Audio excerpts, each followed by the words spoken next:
Salut les gars, on se retrouve pour une leçon de japonais et aujourd'hui on va entraîner notre compréhension orale. On va écouter, pas lire, écouter une petite conversation entre deux personnes dans un premier temps. Ensuite on va réécouter cette petite conversation avec le texte en hiragana sous les yeux. Et ensuite, on va essayer de traduire un peu le tout et de voir où on en est. Et c'est surtout pour vous voir où vous en êtes. Je vous mets le contexte un petit peu de cette conversation. Donc là, il est dit que Mariko-san entre dans la boutique pour acheter un bento. すみません。その弁当はいくらですか？この弁当ですか。あ、これは1800円です。そうですか。ちょっと高いですね。あの弁当はいくらですか？あれは700円ですよ。そうですか。いいですね。あの弁当は美味しいですか？はい、美味しいですよ。じゃあ、あの弁当をください。Voilà pour la première écoute. Bon, c'est toujours difficile comme ça en plus. Bon là, il parle vraiment pas vite par rapport à des natifs quoi. Mais ça paraît quand même assez rapide. Je vous cache pas que moi, par exemple, si je me concentre pas, si je suis pas dedans, les mots, oula, je sais pas trop, et c'est surtout qu'on perd très vite le fil. Une fois qu'on s'est perdu, wow, reprendre le fil c'est difficile. Bon là, vraiment, c'est le truc extrême. Faut vraiment être super chaud pour pouvoir comme ça, sans le texte, reconnaître la conversation du premier coup. Comme ça, c'est assez difficile, sans faire pause. Si vous avez réussi vraiment, enfin qu'est-ce que vous faites là quoi? C'est incroyable, vous êtes chaud.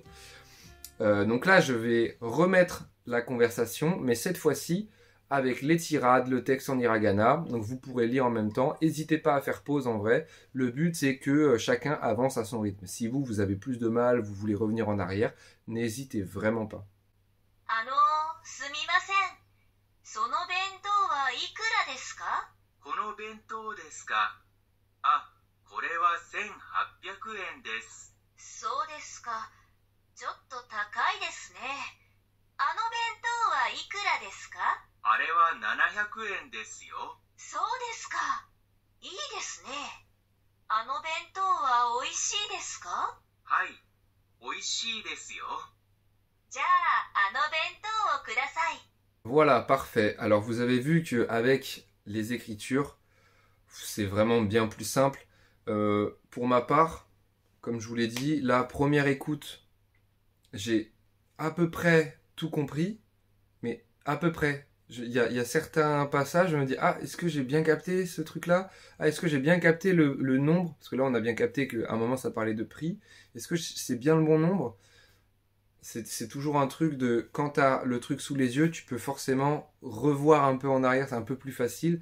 T'as pas loupé l'info, en fait, elle est là, elle est écrite.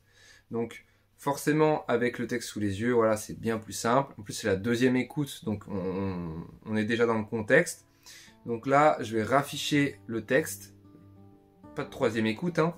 Mais cette fois-ci, je vais mettre la traduction dessous. Donc, on commence avec Mariko qui dit « Excusez-moi, combien coûte ce bento ?» On lui répond « Ce bento, oh, il coûte 1800 yens. » Elle répond « Vraiment, c'est un peu cher. Combien coûte ce bento là-bas ?» Donc, le là-bas n'est pas dit clairement, mais on s'en rappelle. La façon de demander le prix d'un objet proche de soi, mais loin du vendeur, l'inverse et loin des deux. On s'en rappelle de ça? Donc on lui répond, celui-là, là-bas, du coup, coûte 700 yens. Elle répond, vraiment? C'est bien. Est-ce que ce bento, donc là-bas, est bon? On lui répond, oui, il est délicieux. Et elle termine en disant, dans ce cas, donnez-moi ce bento là-bas. Bon, du coup, c'est une conversation assez basique. Un truc qui pourrait peut-être à vous, du coup, vous arriver lors d'un voyage. Mais honnêtement, si vous avez réussi à comprendre tout ça, à tout lire et que c'était assez facile, c'est juste que du coup, première écoute, t'es là, t'as perdu le fil une petite fois, il te manque une petite info, un petit mot comme moi, tu vois. Et qu'à la deuxième écoute, là, finalement, c'est bon, t'as tout capté. C'est très bon signe. C'est plutôt pas mal. Vous avez vraiment bien évolué et rappelez-vous qu'au départ, on partait de zéro. Hein. Vous saviez même pas ce que c'était un hiragana, quoi. Là, maintenant qu'on a vu cette petite conversation, ce qu'on va faire, on va apprendre et voir les verbes en japonais. Vous allez voir, c'est pas très compliqué, vous allez comprendre pourquoi. Ensuite, on va voir quelques kanji, voilà, tout simplement, pour que la prochaine fois, ou même cette fois-ci, si jamais la vidéo n'est pas trop longue, on puisse lire un texte, mais avec des kanji. Donc, pas comme la dernière fois où on a lu un texte uniquement en hiragana. Là, il sera composé à la fois d'hiragana et de kanji. Pour le premier verbe, on va parler de aller, du verbe aller. On dit iku. Pour le verbe venir, on dit kuru. Donc, iku, aller, kuru, venir. Pour dire faire ou jouer, mais jouer d'un sport, on dit suru. Donc là, avec ces verbes, du coup, on en a deux mouvements et un autre, du coup, pour du coup jouer. Sinon, en autre verbe très utilisé, il y a le verbe forcément manger, hein. On dit taberu. Pour boire, on dit nomu. Pour voir, regarder, on dit miru. Ça, c'est pas trop dur à voir, à retenir, parce que, je sais pas, on peut penser à miro. Quand t'es miro, c'est que tu vois rien. Miru, tu vois, il y a peut-être un lien. Enfin, j'essaie de retenir ce mot comme ça, moi. Pour lire, on dit yomu. Voilà, c'est quelques verbes de base qui pourront nous permettre, du coup, par la suite, de lire plus facilement des textes plus longs, avec plus d'actions faites. Mais on n'a pas tout vu. Nous, on a en France, en français, les verbes du premier groupe, deuxième groupe, troisième groupe. Bon, ici aussi, dans cette langue, il y a des verbes de plusieurs groupes. Donc des verbes irréguliers, des verbes en ru, des verbes en u. Ça, on verra plus tard. Pour le moment, je voulais déjà qu'on parle des verbes. Donc il y en a, hein, on n'en a pas encore parlé. Donc c'est pour ça, c'était le moment. Je me suis dit peut-être que 15 épisodes, il faut peut-être parler des verbes. Hein. Donc il y a des verbes avec plusieurs groupes. On va pas se tracasser avec ça. Là déjà, on en a vu quelques-uns qui sont très très utiles. On va s'attaquer à quelques kanji, 4 puis 4.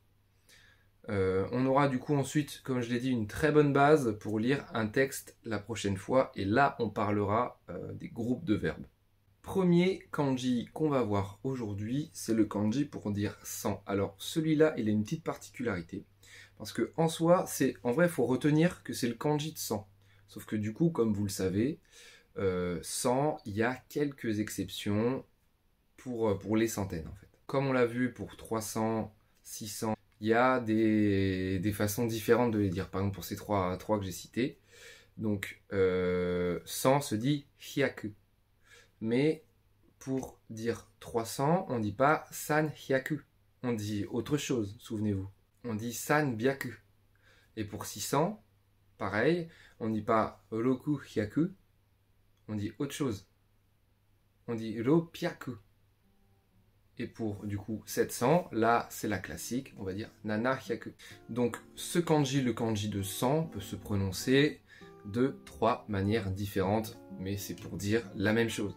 Ce kanji veut dire 100 en soi, c'est juste qu'il a une manière différente de se prononcer en fonction de comment est le kanji avant. Si c'est le kanji de 3, donc san, kanji de 6, donc roku, ou le kanji, ou même les hiragana, hein, les caractères en gros pour 7 quoi.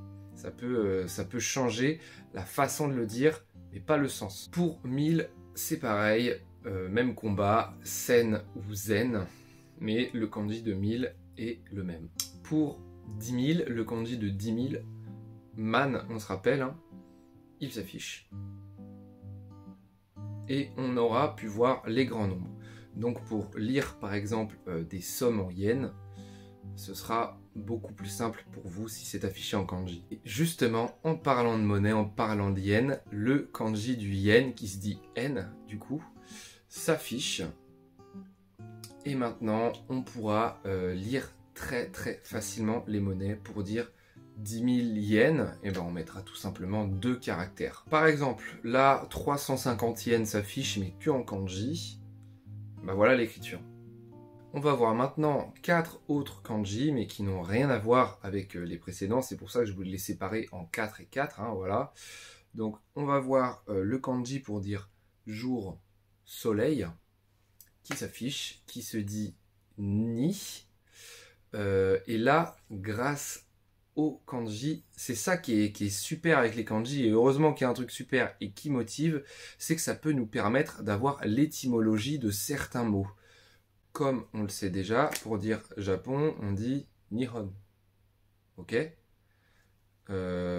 Du coup, il s'écrit comme ceci en kanji, donc il y a le kanji du ni. Et ni, quand on décompose du coup les kanji, jour, soleil. Et ensuite, du coup, deuxième kanji, hon. Hon, qui veut dire du coup livre ou base. Eh bien, ce kanji compose également le mot Japon. Et quand on prend ces deux kanji, donc soleil et du coup base, on le prend dans le sens base, hein, pas dans le sens livre, hon, le deuxième kanji, il faut prendre ces deux mots et essayer de trouver l'étymologie, tout ça. Et en soi, le base est compris dans le sens origine, donc Nihon, l'origine du soleil. Ok, donc c'est pour ça qu'on l'appelle le pays du soleil levant. Bon, des fois, il faut aller chercher un peu loin et tout ça. Mais grâce au kanji, on peut trouver des petits liens de pourquoi ça s'écrit comme ça, des sortes d'étymologies. Enfin, c'est vraiment le truc qui... je sais pas comment on appelle ça, je suis sûr que ça existe. Je vais pas dire de la merde. Mais c'est comme si c'était de l'étymologie, quoi, où...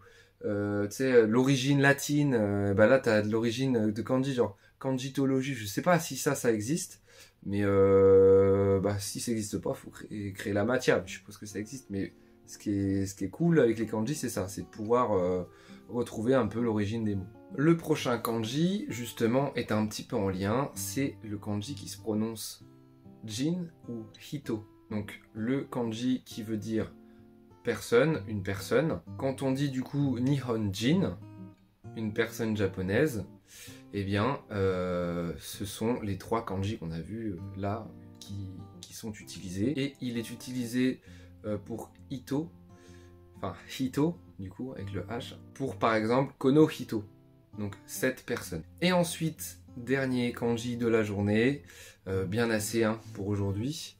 Et là, vous allez voir une spécificité sublime que même les kanji en fait entre eux communiquent. Là on va apprendre à dire heure, enfin on sait le dire, c'est ji, sauf que regardez comment il s'écrit. On écrit le kanji du soleil, puis un autre caractère juste à côté. Et bah ces 2 caractères forment le kanji de ji pour heure. Bon, je suis d'accord avec vous, écrire ji c'est 500 fois plus rapide qu'écrire ce kanji, mais vraiment, hein, c'est juste un petit fiou avec hop hop pour ji. Là, on écrit carrément 50 caractères, enfin il y en a 2 là. Mais du coup, ce qui est marrant, c'est que là, ça sous-entend un petit peu que tu vois la partie de gauche est le soleil, et que l'emplacement du soleil peut nous indiquer l'heure. Bref, on aura vu 8 kanji aujourd'hui, c'est bien de trop, c'est bien assez. Je vous laisse tranquille, j'espère que ça fait pas beaucoup trop, enfin ça fait pas trop, mais bref, bisous la team.